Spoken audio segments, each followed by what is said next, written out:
Hi, everyone, and welcome to another edition of the Law Lounge with Silva, with your favorite criminal defense attorney here in LA. All right, you guys, Tiger Woods has done it again. And by the way, if you're worth $1.5 billion, why drive yourself? Just have a driver, right? Anyway, I digress. Okay, you guys, Tiger Woods was arrested for a DUI, and it happened in Florida where he rolled over his Range Rover.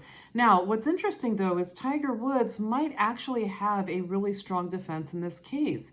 He did a few things, and I just want to unlock it. Okay, so first of all, he got into an accident. When the cops arrived, he actually did consent to a preliminary alcohol screening test.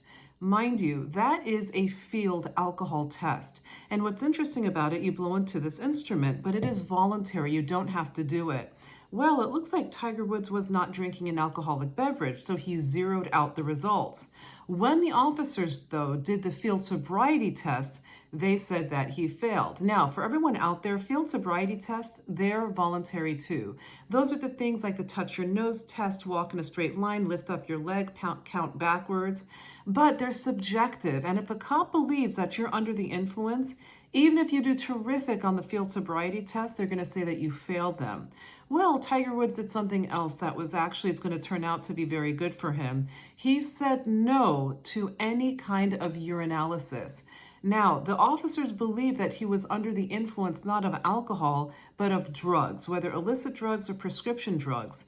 By denying the chemical test, the prosecutors are going to have to prove to a jury that he was under the influence beyond a reasonable doubt. That's going to be tough without some kind of test, objective test, to show what was in his system. So this case is unfolding. It'll be really interesting to follow. But either way, he has a DUI in his past. It's obvious this man needs help. He should not be driving under the influence of anything in his system. But he actually might have a really good out in this case. I will keep you posted, and everyone stay safe out there. And remember, do not drive with alcohol in your system. Even if it's a little bit, it's just not worth it. All right, you guys, take care. Be safe out there.